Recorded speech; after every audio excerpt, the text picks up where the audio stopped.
o que é e o que deveria ser. Esqueça o ideal. Esteja consciente do que você é. Como a maioria das pessoas, vocês têm ideais, não têm? E o ideal não é real, não é factual. Ele é o que deveria ser, é uma coisa no futuro. Ora, o que eu digo é isto: esqueça o ideal e esteja consciente do que você é. Não vá atrás do que deveria ser, mas compreenda o que é. A compreensão daquilo que você é de fato é muito mais importante do que ir atrás do que deveria ser. Por quê?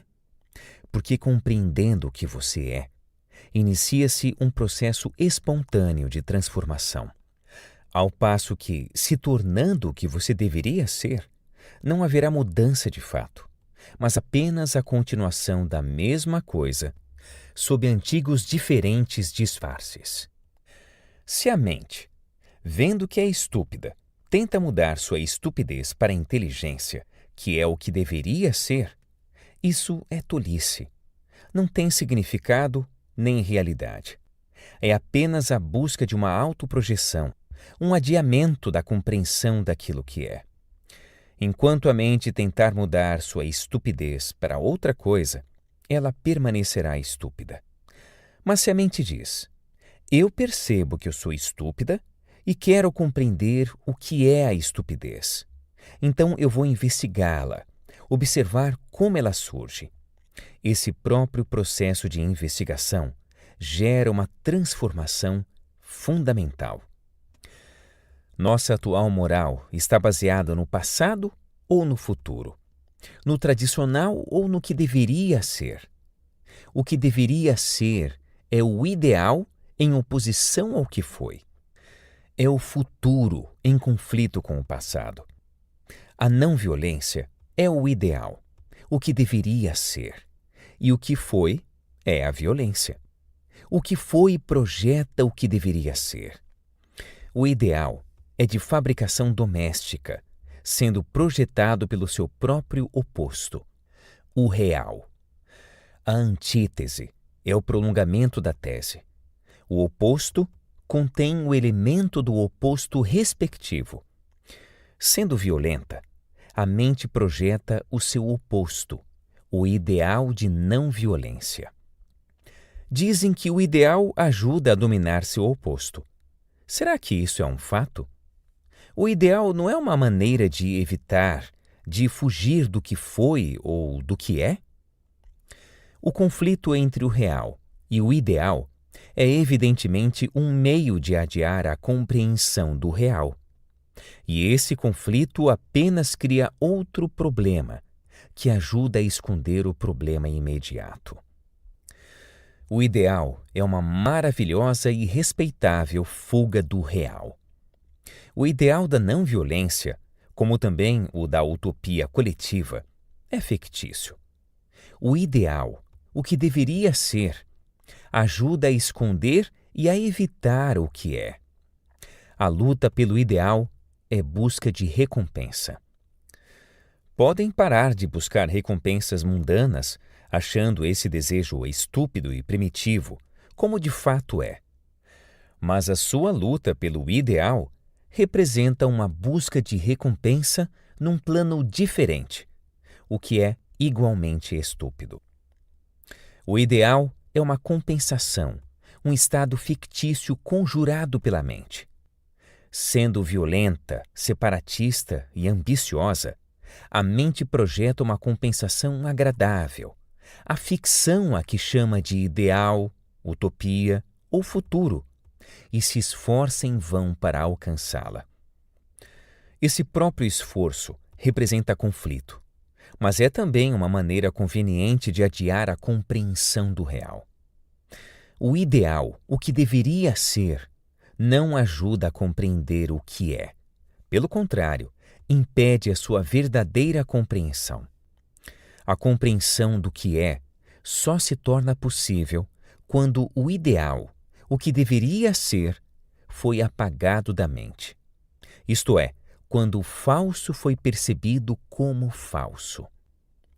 Para compreender o real, É preciso estar em comunhão direta com Ele. Não pode existir relação com Ele através da cortina do ideal ou através da cortina do passado, da tradição, da experiência. Precisamos compreender o condicionamento, que é a mente. Compreender a mente, que é um movimento da vida, é compreender as dores e os prazeres, a ilusão e a claridade. É estar consciente do desejo e do medo. A mente só pode ser compreendida no espelho das relações. Vocês podem e devem começar a olhar a si mesmos nesse espelho, que é o relacionamento. Jiddu Krishnamurti, Reflexões sobre a Vida, páginas 93 a 96, editora Cultrix. O agente, a ação e o objetivo a ser alcançado.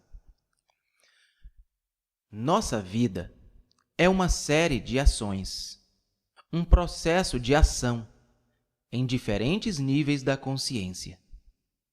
Consciência é experimentar, dar nome, identificar e registrar. Isto é, a consciência se constitui de desafio e reação, ou seja, experimentar, em seguida dar nome e, por fim, registrar na memória. Ora, a ação cria o agente. Isto é, o agente começa a existir quando a ação visa a um resultado, um objetivo. Se não tem um objetivo, um resultado, não há ação. Não há agente. Mas se há um objetivo, nesse caso, a ação cria o agente. Assim, agente, ação e objetivo, ou resultado, é um processo unitário, um processo único, que se inicia quando a ação tem um objetivo. A ação, com o objetivo de alcançar um resultado, é vontade. De outro modo, não existe vontade. O desejo de conseguir um resultado faz nascer a vontade, o agente. Por exemplo, quero realizar uma coisa, quero escrever um livro, quero ser um homem rico, quero pintar um quadro. Conhecemos muito bem estes três estados: o agente, a ação e o objetivo a ser alcançado. Essa é a nossa existência diária. Estou explicando o que é, mas só começaremos a compreender a maneira de transformar o que é quando o examinarmos claramente, de modo que não haja ilusões, nem preconceito, nem tendência com relação a ele. Ora, estes três estados que constituem a experiência, o agente, a ação e o resultado, são um processo de vir a ser. De outro modo, não há vir a ser. Se não há agente e se não há ação voltada para um objetivo, não há vir a ser. Porém, a vida, como a conhecemos, a nossa vida diária, é um processo de vir a ser.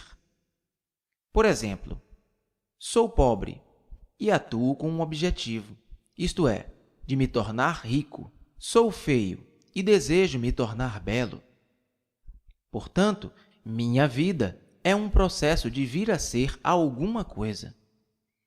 O desejo de ser é desejo de vir a ser, em diferentes níveis da consciência, em estados diferentes. E nesse processo sempre está envolvido o desafio, reação, identificação e registro. Há a luta constante para ser alguma coisa espiritualmente, ou, como se diz, psicologicamente, tornar-se bem-sucedido. Tudo isso é o movimento do vir a ser. Por exemplo, agora sou isto, mas chegarei à meta final, ao princípio mais alto, tenha esse princípio o nome de Deus, de Brahman ou qualquer outro nome. A luta constante, seja para vir a ser ou para ser, é a mesma coisa. Mas quando alguém está tentando vir a ser em várias direções, nesse caso, está negando o ser. Quando você tenta ser, você também está se tornando. Vejam este movimento da mente, do pensamento. Estando insatisfeito, descontente com aquilo que sou, tento me realizar em alguma coisa. Eu passo a desejar um determinado objetivo. Pode ser doloroso, mas pensamos que o objetivo é agradável. Há esta constante luta para ser e vir a ser. Estamos todos tentando vir a ser. Fisicamente, queremos uma casa melhor, uma melhor posição com mais poder, um status mais elevado. Biologicamente, se não estamos bem, procuramos ficar bem. Psicologicamente, todo o processo interior do pensamento, da consciência, toda a propensão interior vem do reconhecimento de que, na realidade, nada somos. E, pelo vir a ser, nos afastamos disso.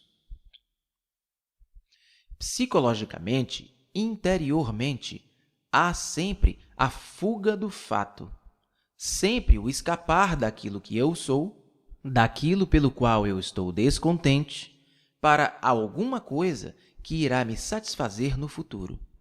Seja essa satisfação concebida como um grande contentamento, felicidade ou iluminação, o que é uma projeção do pensamento, ou a acumulação de um maior conhecimento, tudo isso ainda é o processo de vir a ser. Eu sou, eu serei.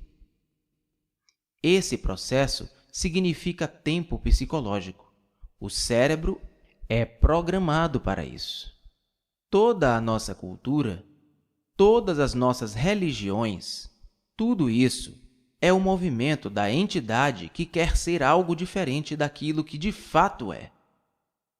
É um fenômeno que se pode constatar em todo o mundo, não apenas neste mundo ocidental, mas também no Oriente. Todo mundo está tentando vir a ser, ou evitar ser. Se não há objetivo a ser alcançado, não há agente, porque é a ação baseada no objetivo em vista que cria o agente. Mas pode haver uma ação sem um objetivo em vista e, portanto, sem agente, isto é, sem desejo de obter resultado? Nesse caso, essa ação não é vir a ser e, portanto, não é luta. Há um estado de ação, um estado de experimentar sem experimentador e experiência. A ação que não resulta de ideia é espontânea quando o processo de pensamento, que se baseia na experiência, não está controlando a ação, o que significa que há ação independente da experiência, quando a mente não está controlando a ação. É este o único estado em que há compreensão, quando a mente, que se baseia na experiência, não está guiando a ação, quando o pensamento, que se baseia na experiência, não está moldando a ação. Essa ação existe quando a ideia deixa de existir, e a ideia só deixa de existir quando há amor. O amor não é memória. O amor não é experiência. Não é amor pensarmos na pessoa que amamos, pois isso é apenas pensamento. Não se pode pensar no amor. Podemos pensar na pessoa que amamos ou a que somos devotados. O guru, a imagem, a esposa, o marido. Mas o pensamento, o símbolo, não é a coisa real. Portanto, o amor não é uma experiência. Quando há amor, há ação. E esta ação é libertadora. Ela não é resultado de atividade mental e não há intervalo entre o amor e a ação, como acontece entre a ideia e a ação. A ideia, que é sempre velha, projeta sua sombra no presente, e nós vivemos tentando lançar uma ponte entre a ação e a ideia. Quando há amor, que não é produto da mente, que não é produto da ideia, que não é memória, que não é resultado de uma experiência, de uma disciplina, então esse mesmo amor é ação. Ele é a única coisa que liberta. Enquanto houver atividade mental, enquanto a ação for moldada por uma ideia, que é experiência, não haverá libertação. E enquanto existir esse processo, toda a ação será limitada. Uma vez percebida essa verdade, aquele amor que não resulta da mente, que não pode ser pensado, se torna existente. Jiddu Krishnamurti. A busca pelo ideal e a percepção do real. O conflito surge quando há dualidade. Exemplo: sou violento e tenho o ideal de não violência, ou de praticar a não violência. Mas o fato é que sou violento. A não violência é um ideal. É um conceito, não é uma realidade. Devemos entrar nisso com muito cuidado, porque estamos tentando entender por que os seres humanos vivem perpetuamente em conflito. Por que há contradição? Eu sou violento e penso em termos de ideal. O ideal não é um fato, mas achamos que a busca da não-violência nos ajudará a nos tornarmos não violentos, que estaremos livres da violência. Vamos entender o conteúdo dessa palavra. O que significa violência? Há violência física. Você atira com uma arma, ou ataca, ou atira uma bomba. Você bate, você se machuca. Isso é violência física. O que é violência psicológica? A raiva interior, o ódio, querendo dominar as pessoas. Não apenas a dominação física, mas a dominação das ideias. Eu sei, você não sabe. Eu vou te dizer e você obedecerá. Isso é dominação. Os gurus são violentos porque estão dominando as pessoas com suas ideias, com seus sistemas de meditação e tudo mais. Por favor, entenda isso. Nós não estamos atacando os gurus. Estou apenas apontando que há dependência psicológica, imitação, conformidade, dominação, tudo o que é violência interior. Isso é um fato. Podemos lidar com o fato e não com a ideia do oposto? Não há oposto, certo? Há um oposto, como escuridão e luz, mulher e homem, alto e baixo, escuro e branco, e assim por diante. Internamente, existe alguma dualidade? Na verdade, estamos perguntando: existe uma dualidade ou apenas o que é? Só existe o que é. Isto é, sou violento. Agora, é possível estar livre da violência? Isso está claro? Este país propagou essa ideia de não violência. Eles estão propagando algo que eles não são. Isso significa que eu estou gradualmente, dia a dia, praticando para me tornar isso, e não para entender a violência, mas para me tornar em algo que chamei não violência. Você vê a diferença? Portanto, há conflito. Quando estou observando, aprendendo, investigando o fato, não há conflito em minha mente. Mas se minha mente está o tempo todo dizendo eu preciso alcançar a não violência, então há conflito. Agora, suponha que eu seja violento. Como eu observo essa violência? Eu quero entender a natureza dessa violência. Eu quero explorar, descobrir os fatores extraordinários que contribuem para a violência. Como eu observo? Primeiro, a violência é diferente de mim? Você entende minha pergunta? Estou perguntando se a violência que eu vejo quando digo que sou violento, se essa violência é diferente de mim, ou se eu sou essa violência. Quando você está com raiva, você está com raiva. Não é que você seja diferente da raiva. Você é diferente da raiva apenas quando quer controlá-la. Somente quando diz, eu preciso suprimi-la. Mas você é realmente diferente, separado da violência? É assim mesmo? A palavra violência, separada através da tradição, falando constantemente sobre violência e assim por diante, criou uma separação da observação. O observador diz, eu sou diferente disso, sou diferente da violência. Temos que perguntar quem é o observador. O observador é o passado. E o passado é conhecimento, é experiência.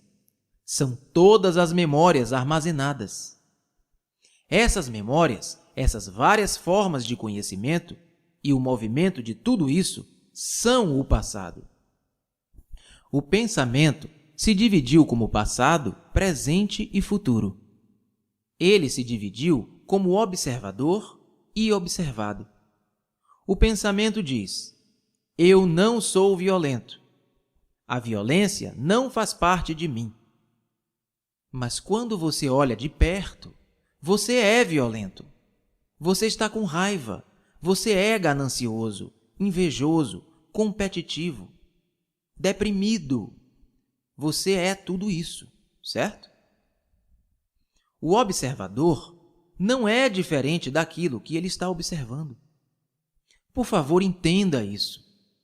Isso é muito importante, porque se você realmente entende isso com todo o seu coração e sua mente, com todo o seu cérebro, o conflito chega ao fim. Não há nenhuma dualidade. Esqueça todos os seus livros, o Vedanta e todo o resto. O fato é que não há oposto, exceto fisicamente. Psicologicamente, internamente, existe apenas o fato. O fato é que um é violento e ciumento, e assim por diante. Agora, você pode observar o fato sem o seu oposto que o pensamento inventou? Você vê isso? Observar o que é? Nessa observação, o observador é o observado, o pensador é o pensamento, que o experimentador é o vivenciado. O pensador é o pensamento.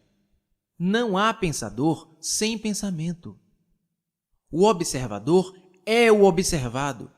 O analisador é aquilo que ele está analisando. Eu posso colocar isso de 10 maneiras diferentes. Mas isso é um fato. O observador é o observado.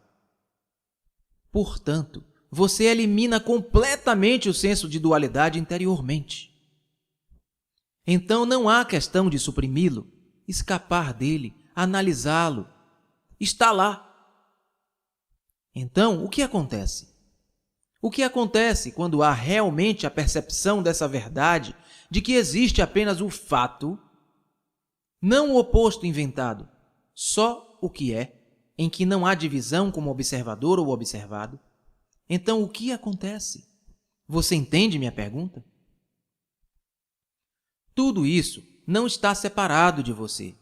Então, o que acontece quando esse fato, essa verdade, é contemplada não intelectualmente, não verbalmente, mas no fundo como fato, como verdade?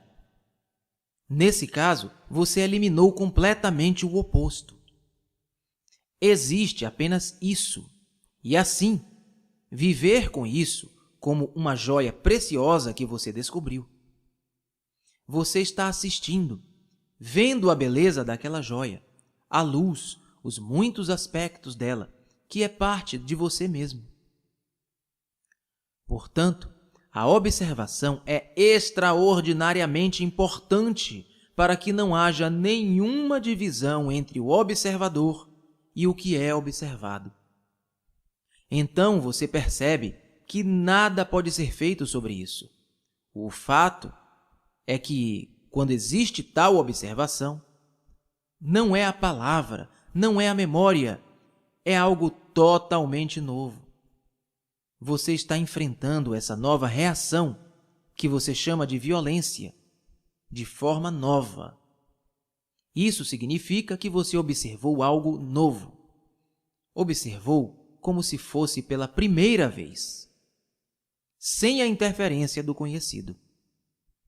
Observar requer grande investigação, energia, vitalidade para ver realmente o que é. Jiddu Krishnamurti, Palestras em Nova Delhi. Segunda palestra, 31 de outubro de 1982. O futuro é agora. Se você realmente entender a natureza do tempo psicológico interior, você descobrirá por si mesmo uma extraordinária sensação de não ter nenhum tempo. O tempo é passado, presente e futuro, certo? Todo o ciclo é tempo.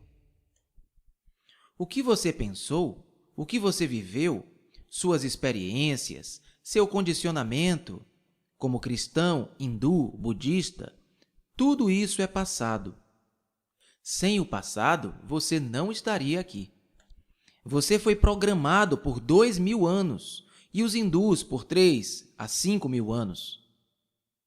Como um computador, eles repetem. Então, o passado é o presente. O que você é agora é o resultado do passado. E amanhã, ou 1.000 amanhãs, é o que você é agora. Então, o futuro é agora. Todo o tempo está contido no agora. Este é um fato também, uma realidade, e não uma teoria. O que você é o resultado do passado, e o que você será amanhã é o que você é agora. Se eu sou violento agora, amanhã eu serei violento. Então, o amanhã está no agora, no presente. Se não houver uma radical mutação psicológica, eu serei o que tenho sido. Tivemos uma longa evolução, evoluindo para ser o que somos agora. Porque se não houver em nós uma mutação radical, psicológica, então seremos exatamente o que temos sido no passado. Porque se continuarmos nesse jogo, seremos violentos, bárbaros no dia seguinte. Então, como todo o tempo está contido no agora, e isso é um fato, uma realidade, pode haver uma mutação total agora em todo o nosso comportamento, em nosso modo de viver, pensar e sentir? Jiddu Krishnamurti, Palestras em Washington, D.C., 20 de abril de 1985. Com o aumento da demanda e do interesse por mais vídeos por parte dos assinantes desse canal, eu acabei entendendo que terei que dedicar um tempo muito maior do que imaginava em novas postagens e manutenção do mesmo. Por isso, aqueles que sentirem o chamado de me ajudar financeiramente, em caráter totalmente espontâneo e colaborativo, para que eu possa continuar dando uma atenção cada vez maior para esses trabalhos, poderão fazê-lo contribuindo com a quantia que desejarem. Maiores informações na descrição deste vídeo. Muito obrigado por acompanharem e também apoiarem o trabalho realizado nesse canal. Até a próxima narração.